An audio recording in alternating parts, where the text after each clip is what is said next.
Welcome back, everyone, to the Aspire Higher podcast with... I'm Coach Charles. And I'm Yvana. Thank you so much for tuning in. Now, if you haven't done it yet, please like, subscribe, and share this podcast with as many people as you could think of. We're going to pick up from the last conversation we had involving your calling. Yeah. That was a juicy conversation. It was so really if you haven't good. seen it yet, please go back and listen to our episode or see it. And today we're going to talk more about our passion. Yes. Passion. And Charles, why don't you share with us what you found about our passion. And there's no greater moment than choosing an excerpt from our book, The Flight of Your Life. And if you have not picked up, grab this copy of our book, please go grab it. It is available on Amazon and Barnes & Nobles and everywhere else. Yeah. So please grab your copy so you can read along and build that community with us. That's right. So go ahead, Charles. Well, yeah. So as she said, we're picking up more about passion because so many people are confused about calling, and we kind of dived deep into that. But this week, we're looking at passion. And the first paragraph in this subtopic in our book talks specifically about that. Passions change, period. Yeah. That's literally in the book because it's true. Culture tells us that to find passion is to find purpose. We disagree. Those who accomplish the impossible often express how persistence led them to their purpose. Passion often creates more pain than it does prosperity. And furthermore, being gifted to do a thing well does not inherently come with passion. There are many who do great things, life-saving tasks even, that don't possess a deep passion for the task. And there are more than many who are extremely passionate about the things that they themselves are horrible at. We wanted to read that because that is an incredible thought we want you to process. First, we hope that you understand that if you don't think you found your passion yet, it's okay. Yvana said in last episode, if you're still alive, just give yourself some time. Yeah. Give yourself some grace. Yes. Pay attention to the inner voice that may be showing you a direction you need to go in. Right. You'll find your passion. That's right. But the other thing is passion isn't the thing that every movie we've ever seen paints the picture of. It's not the roses, the rainbows, cuddly, emotional, the butterflies in your stomach. Right. Passion is really bloody. Passion is gritty. Passion requires something more than a good feeling. That's right. And that's what we're going to dive into today, because by the end of this, we truly believe we're going to help you, if at the very least, better identify your passion, or to have a better understanding of it so that you can identify it when you start to recognize it. Right. Yeah. So talking about that first point, passions change. Yeah. In your life, did you ever feel like you had passions that were hit or miss, and sometimes it was this and sometimes it was that? I did. Yeah? Yeah. It ranges from music, dance, athletics, to speaking, actually. It's kind of interesting. And singing. Yeah. You could sing. Now, the girl could sing for Don't real tell all now. my business. Hey, well, it is what it is. But when I actually started out my life as a musician, classically trained in the piano, and also loving to sing, loving to sing, but always wanting to serve behind a leader, meaning like I don't want to be in the front, but I'm comfortable in the back. End up being in the front every time. Yeah, that's what sometimes purpose passion will do. And purpose will do. It'll position you for things you're not even ready for. You're welcome. So my passions have changed over the course of life. Yeah. I've learned to really embrace the change, because I've learned that if I'm passionate to do something when I'm young, obviously it's going to evolve into something bigger when I'm older. But even as I'm older, I'm learning that my passions are evolving. They're continuously evolving. It's almost contextual too. If I'm in one context or if I'm in one situation, I could be passionate about this. But then the moment I go over here, I'm passionate about that. Yeah. Now, having a direction with passion, I think that's where our calling, like we talked about last time, it'll continue to guide you. Yeah. Calling really guides. Yes. Your passion is your fuel, right? Your passion continues it unless you put your fuel out, to be honest. Sure. But or allow things to put it out. That's right. That's right. And that's real life. Right. But when you're persistent with your passion in that moment, in that context, you can find fruit. You can be very fruitful in that moment because you're identifying there's a moment in life where I feel driven. I feel compelled. Let's use synonymous words with passion. I feel that to do something more, right? And the funny thing is, you said that even when the mass view on TV of passion looking cuddly and emotionally soft, and I have experienced in my life that passion really came down to conquering a fear. I was passionate to sing, but like you said, I have found myself in the front, not wanting to be in the front of major platforms singing. And Whispers in the Wind, that's a part of our book. I may not have always felt confident doing that, but when you're purposed to do something, it doesn't matter your level of confidence. It doesn't. It'll push you right there, and that's force what it'll do. Oh my gosh, it'll push force you. That's right. That's so funny. It pushes you and propels you forward. Yeah. You know, and not all the time I was running as fast as my passion was and the purpose was, but I've learned to adapt, and I've learned to say, you know what? Because I've never seen anything bad happen from it. Yeah. I've never seen any negative result from that. I've seen only positive things, and also I've seen impact. Yes. And I've seen growth. So I pursue the passion as much as I can.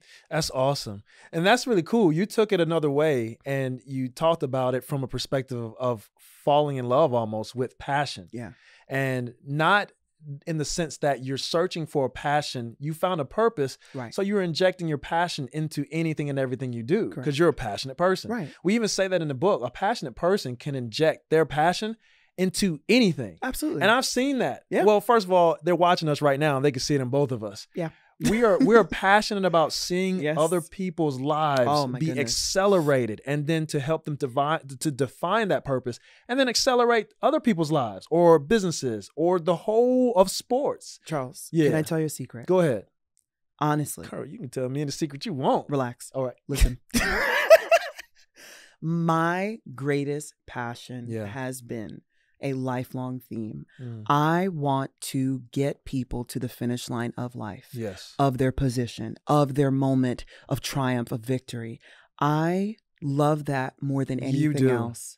It fuels my coaching. It fuels me. And that's why I'm really passionate, because I know I'm purposed to do so. I'm purposed to help people and change their life, and also show them that in their life, they are purposed to do the same. Yes. You know, but it's unlocking that. And not all the time that's easy for people to discover. Yes. But when we coach people, when we help them understand their calling, what they're purposed to do, how to stay passionate when you feel like the fire's put out. That's the thing that I am most passionate about, is helping people get there. Especially people who have achieved things. Oh, man. And yet they didn't even know that they were living out another person's passion. That's right. Because they didn't define their purpose. That's right. I love that more than anything else. That's one of the most passionate things that I can even discuss is when we're talking with CEOs who, by all measures, have what people would consider the dream. Yeah. But on the inside, they're lacking still. And you know, it's funny because it's hard to fathom that. You see a person who seems to have it all. Right. And that person has to live with themselves from day to day. Yeah. And it's very difficult sometimes because we feel like, well, who am I to speak to that? Right. But that person is looking for people that can speak to, there's more in you. That's right. Because anyone else says, no, there's no more in you. You've already accomplished it. You did it. You won, bro. I'm trying to get there. Sis, you did it. You're at the top. They're like, no. But your purpose at that point may be to help other people either get to the top or establish a new top. That's right. So there is always more. And the fact that we're able to help that bright light just boom, like, wait a second. I never thought about that. That's right. It's not just about acquisition. No. It's not just about my performance on the field. Right. There's something bigger. But I want to also talk about this because you said earlier, you said your passion always evolves. Yeah. And I want people to really hear that. Okay. Because one, most people don't give themselves enough grace to know that it's okay if your passion changes. Right. It's just like music styles or food you eat or restaurant. Oh, yeah. Sometimes you can become passionate about a place. Yeah. And then over time, you're like, I just don't want that anymore. Yeah. I'm over it. Or you can be so passionate about it that what it is now doesn't live up to what it used to be. Right. And so your passion changes because it too has changed. That's right. So one of the things that I want to bring out of though is that if you're going to accomplish anything, I know this is kind of a quick shift, but I want to bring it back, is you have to decide if you're chasing your purpose or you're chasing your passion. Because if you're chasing your passion, as quickly as it changes or the circumstance changes, like the wind, or you change, yeah, you will be lost. Yeah, absolutely. Absolutely. And I think a lot of people that are in that situation, they have a hard time trying to find their way back home. It is so tough. Hard time. Yes. You're chasing your passion, not your purpose. That's deep. And the reason why it's so good to be talking about this, one, I already know we're helping someone, but we're going to say it this way. When you're chasing after your purpose, as quickly as those passions change, you're immediately faced with a choice. Right. You have to choose to persist. This is why we wanted to talk about passion, because when passion changes or when that feeling fades, if you're chasing your purpose, you're going to have the right fuel to remain persistent. Right. You'll continue to go for what you truly believe you were made to accomplish or to do. It's kind of like this. So I'll never forget growing up, I had always heard about the athletes getting these huge deals, signing these major contracts. And I'm not saying it doesn't happen today, but it's almost like the times have changed. We don't hear nearly as much about the athlete who gets this huge contract, right? And blows all their money in the rookie year. Because the passion and the purpose is a conversation that's being had. And people are seeing what other athletes have done with their money. Right. And the conversation has been had about you can take this same money, invest it. That's right. Or put it in a business. That's right. Buy assets, right, not liabilities. That's right. Because now there's a shift between what I'm passionate about looking fly, or I'm passionate about all the trappings of wealth or the look of success. Right. And I want to establish something that lives beyond me. That's right. That truly gives me that. It's like saying it this way.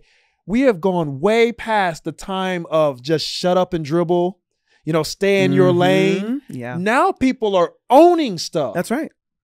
And that's what I'm saying. There comes a point, Yvana, where we have to get past the feeling of needing passion to give us the push to fulfill our purpose. Right. Reverse it. Right. Chase as hard as you can after living a life full of purpose. That's right. And you'll be able to find thousands of things to be passionate about because it all points back to your purpose. That's right. Instead of it being a liability, it's now an asset. Exactly. Exactly. And it's funny. I'm glad we're talking about this because I was saying that passion, if you really think about it, doesn't have to be a focus, but it can enhance our persistence so that we can reach our purpose. Right. Have you, in your coaching or even in your life, can you talk about some moments where you remember you had to push and be persistent even when you didn't feel like you were passionate about the thing anymore? Of course. I think in two perspectives. First, my own journey as an athlete.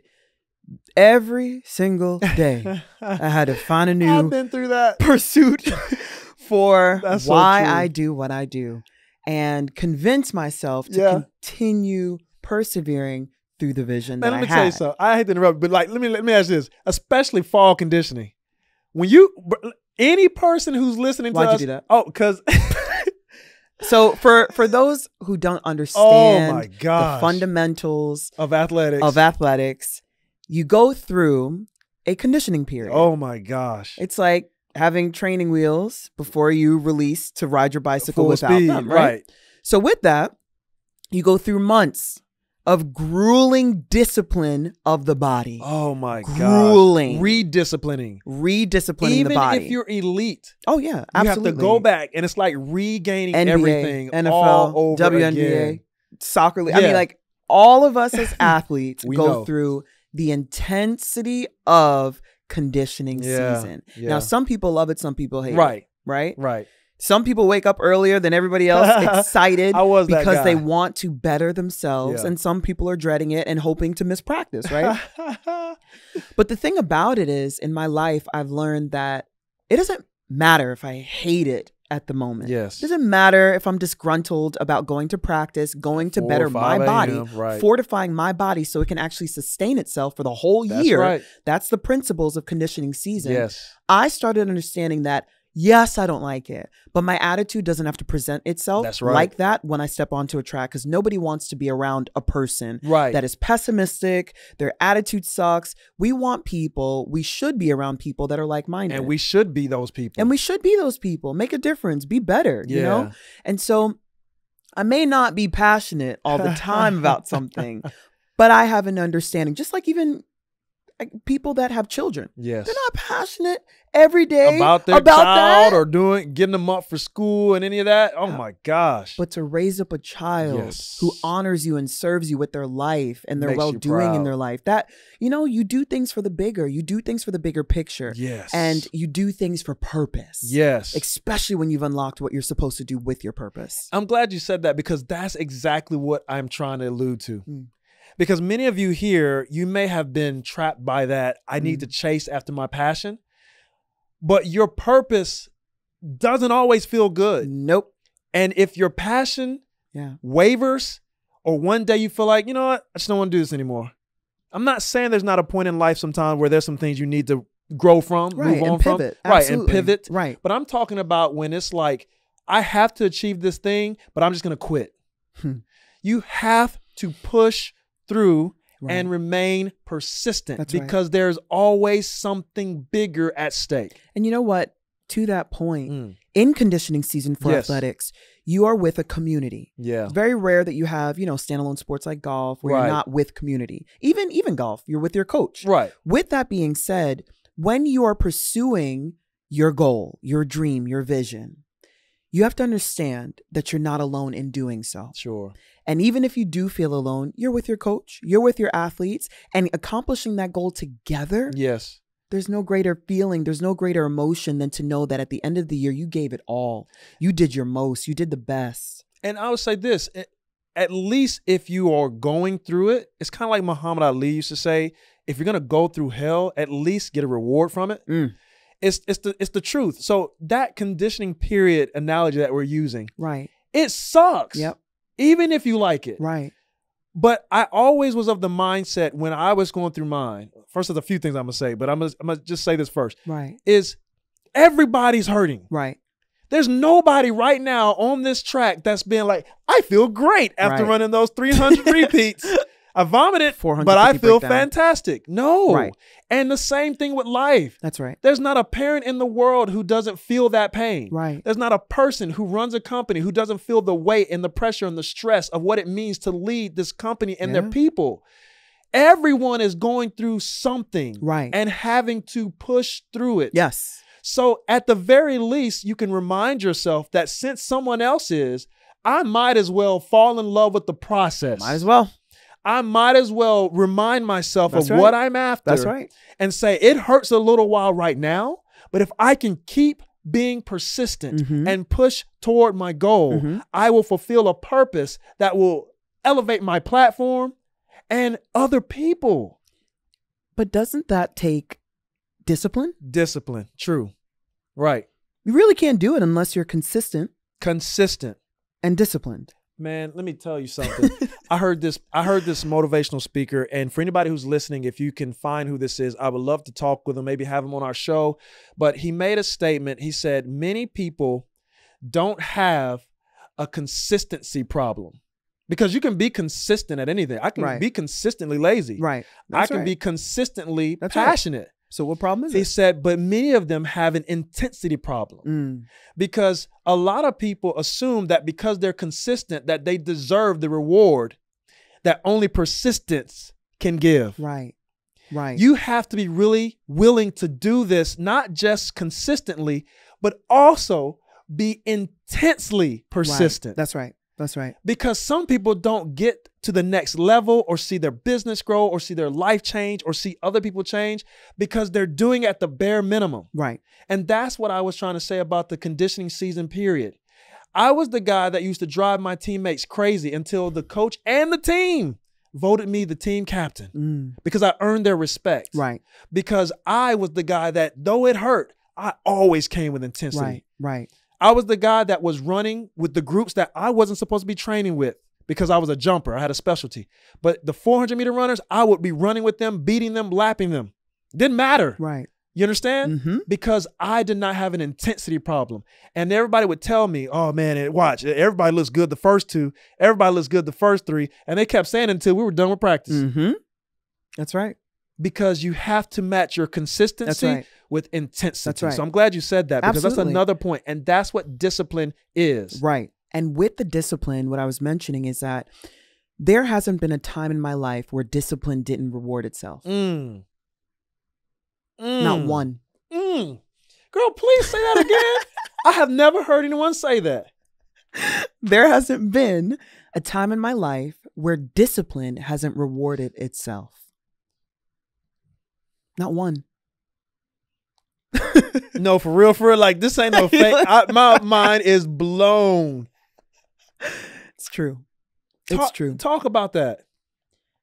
Discipline, choosing to be disciplined in anything that you do automatically yields a byproduct of success and results. Oh, come on. Automatically. Here. My gosh.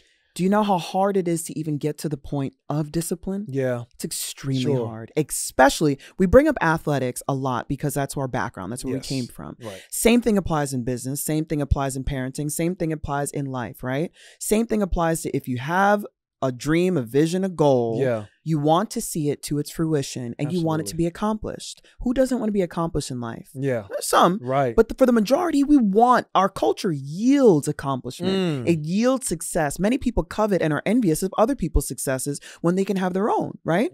So with the notion of discipline, once you set out in your mind and your heart that you're going to pursue with intensity, vigor, and character, you're going to pursue it with all of your heart, whatever that is, you have to make a conscious effort. And that's what I coach my clients through.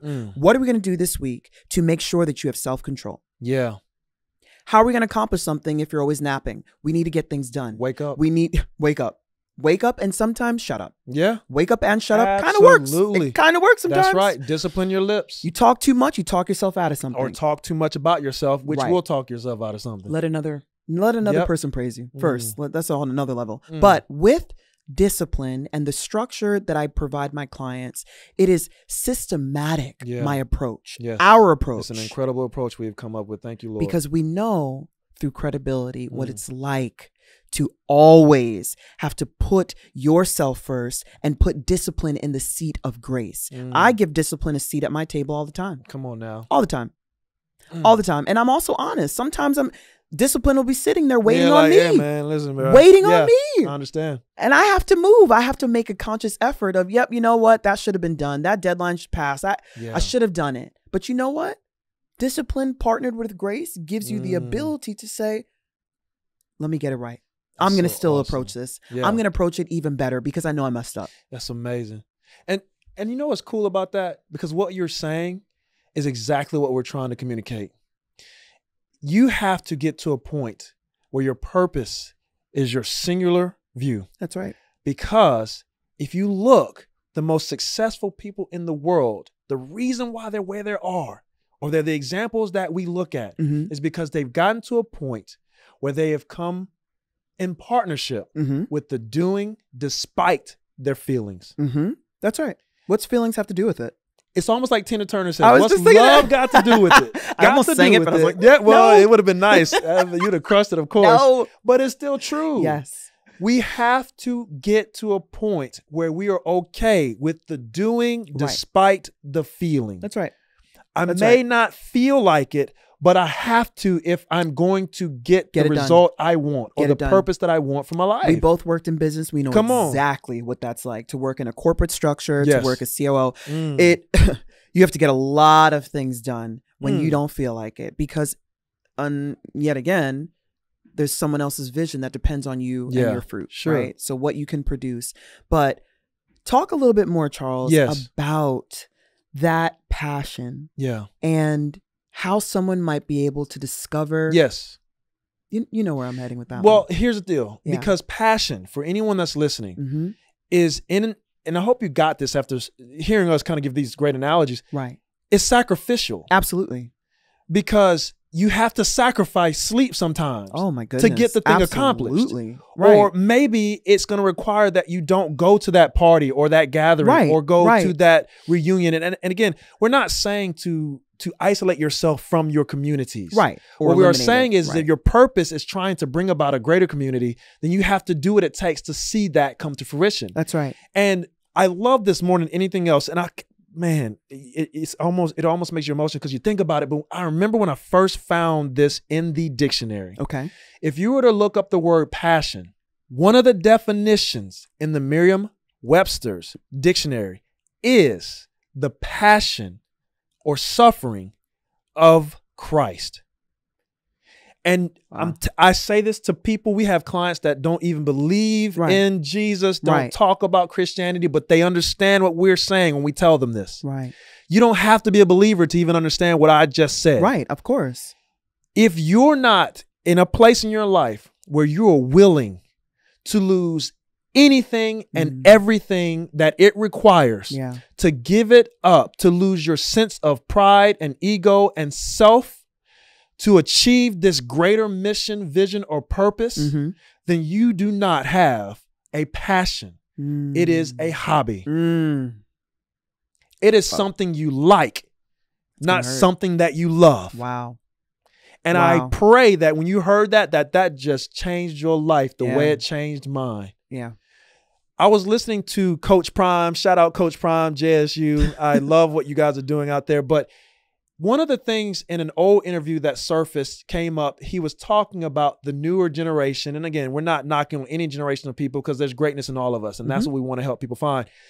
But he was using the analogy of the social media culture that we're in because everything is about like. Right. And I'll never forget how he said it. He said, that's what we're seeing in today's mindset. We have a like for everything. Right. He said, we got the like button. Yeah. He said, people like it, but they don't love it. Right. He said, I coach athletes who are more concerned with the amount of followers that they have than they are about getting up in the morning, working hard so they can get their mama off of the couch. That's right. Because she was a single mother raising them she still lives in an apartment. Right. He was like, what we need is a love button. And that's what we want people to understand. Purpose is going to be rooted in love. Right. Passion, it's emotional. It's rooted in like. It's an enjoyment. Right. There's this immediate benefit. Right. But purpose says, I'm in it even if I don't see it come to fruition. Man. I just want to move it forward. I know that and put someone else in place that can help it go further than I could. That's purpose. Right. And that's what we want. We really want you to understand. If you're listening, if you're watching, that's what we want you to gather. So that's a way that you can truly identify what you're really passionate about versus what you're actually purposed for. Coupled with discipline. Because you have to be persistent. You have to. You have to. I have reorganized with a couple of my clients their agenda for the day, their daily routine. I would run it Monday through Sunday. Give me what you do. I noticed that there was structure and there was form or some type of formality within their business practices and approaches, whether they're entrepreneur, executive, doesn't matter. Whatever that level they're on, they had some type of structure. But then when I asked about their private life and give me Monday through Sunday, your private life structure, it was all over the place, chaotic, no balance, no formation, nothing. And I said, well, we have to go in the inner workings and we have to deal with that first. Not last, first. Because if you want to be a valuable asset to whatever company or your own, you have to put yourself first before you can benefit anybody else, right? Yes. So I always incorporate some type of inner work that actually begins with themselves throughout the week. Yes. Indeed. Then I progress into a fitness or some type of wellness procedure. What kind of balance do you have? When's the last time you just went out for a walk? A walk. A walk. It's amazing how we both have had clients and you ask that question and they're like, I walk up the stairs to work. No. I'm like, wait a second. No. You haven't even just gone outside. Change the stimuli, right? Change it. Change it. And we've noticed not only neurological feedback has improved, that's right, but their productivity has improved. 100%. I've had multiple testimonies of the clients that I've talked with, and they said, just incorporating the little bit The of little restructuring bit. in my whole routine, you have enhanced, or they have, because I can't do it for you're you. not doing it for them. I help push them to that. They have increased their approach in life. Their quality of life has increased. Their ability to remember things that were, right. Neurological feedback. That is Even right. the increase of brain stimulation has increased. Their ability to be present during meetings has increased, all because they chose to put themselves first through wellness, health, and fitness. In business, we call that engagement. There we go. Because they're literally now investing in themselves, and they have a better sense or a cleaner well That's to right. draw from. Thank you. It's no more clutter. It's not much clutter is what I was trying to say. Right. That's incredible. I am so proud of that. Oh, yeah. I'm proud of my clients. I'm proud proud of of us. them. I'm proud of us too. Yeah, but go ahead. Because we should only speak from what we go through and what we've been through and experienced. And speaking about that, that's one of the things that we want to make sure that we bring up, because it's hard sometimes for people to recognize that we're sitting here as people who have gone through some very hard times. Yep. Go ahead. Keep going. Absolutely. Hurdles of life. Yeah. Hurts of life. Hurdles and hurts. That'll be another episode. I like that. Hurdles and hurts of life. Nobody take it, okay? But with that, we have a constant variable that is still applicable in our daily life. Discipline. And persistence. Perseverance and persistence. That's right. When I was competing in New York, I remember adopting a philosophy, in a sense, of practice, perseverance, and patience. And with those three things, that was rooted from my mom, actually. I learned when you put things in priority, when you reframe, reshape your day and your mindset, productivity is the result. Productivity is the result, and it also helps you maintain your steps in your purpose. Yes. Maintaining it. I think that's where a lot of people kind of fall off in life.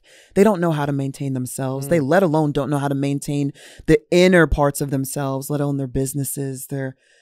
It's hard. It's hard. But that's why we're here to help too. Absolutely. We know what that's like. That's right. We're not speaking from perfection. That doesn't exist. Right. Okay? We're practice. That is we're right. experience. Which we'll talk more about in our book. And that is actually incredibly a topic that you'll find in that book. I'm telling you, if we haven't convinced you yet, The Flight of Your Life. you need to get the book, The Flight of Your Life, The Power of Propulsion. Absolutely. And if you're looking for more one-to-one or group coaching, you want to be in an environment, reach out to us, DM us, find us online. I know this is a little premature. I'm just telling you, please, because we want to help you as soon as you feel you need it. That's right. But I wanted to say this before we left, because what you just said is exactly what they need to understand, is persistence will help you to keep moving forward or pushing forward when people or places fail you. Oh, absolutely. And that's the last thing. Right. Because so many people have lost themselves because they were pursuing their passion. Right. And other people weren't passionate about what they were passionate about. Right. Or passionate about them. Right. Or passionate about seeing them achieve it. That's right. So they get hurt. Yeah. And then they stop living passionately. No longer chasing after purpose. Nope. Just walking through life, letting life happen to them. That's right. And that's one of the last things we want to share. This is why it's important to have persistence. Because once you decide that I'm going this way, it doesn't matter the distraction. Going back to the example that we used about the crucifixion. Yeah. There's a passage in scripture, many of you who are listening will know this, where one of the people who are closest to Jesus tell him, no, man, you can't do this. Basically, he tries to talk him out of doing what he truly his mission. Knew his purpose for being here was. Right. And he rebuked his friend. He said, man, get away from me, bro. He kept him as a friend. Right. But he rebuked the thing that was distracting him from the inside, because sometimes it's not the person's logic, but it's the spirit, the thing on the inside of a person that will try to keep you from doing what you're called to do. Right. Absolutely. And I know we just took it there because that's really deep. But the point I'm making is when you have persistence, you'll be able to say, it doesn't matter if it's just me by myself. Right. Because one, I'm never alone if I believe that I'm with someone and someone's with me. That's right. And that's another topic. But if I am by myself, I will choose to blaze a new path. That's it. I'll keep cutting until I get to the place that I knew was meant for me. That's right. And when you get there, the same people that asked you, why were you doing it, Mhm. are going to start asking you, how did you do it? That's right. How can I do it too? Well, ma'am, I think we've helped a lot of people. Yes. Once again, I've grown and I thank Absolutely. you. I love you. You look fantastic, girl. Thanks. I mean, you're You one look of the great best too. to do it. But thank you so much for being my wife Absolutely. and my partner and my friend. Guys, Love you, babe. we're signing out. Yes. Please follow us, subscribe, share this podcast. Absolutely. Follow us on Instagram personally, DM us. We'd love to get your feedback. And if you got our book, please do us a favor, write a review on Amazon or Barnes & Noble or wherever you got it, Better Books, Goodreads, Google. It's available everywhere. We'd love to know that this is helping you, and we want to know that we're pushing you into your greatest purpose. That's right. And if you're looking for coaching and you want to discover what you're truly passionate about, but pushing that into purpose, Yes. please contact us. Our website will be listed, and we look forward to helping you build upon the thing that's going to propel your future into the greatest destiny possible. So, babe, go ahead and say that website for them just in case our listeners don't have the opportunity to see us. Absolutely. Our website is www.aspire, A-S-P-I-R-E, higher, H-I-G-H-E-R, life, L-I-F-E.com. www.aspirehigherlife.com. We can't wait to help you. Yes, indeed. See you guys later.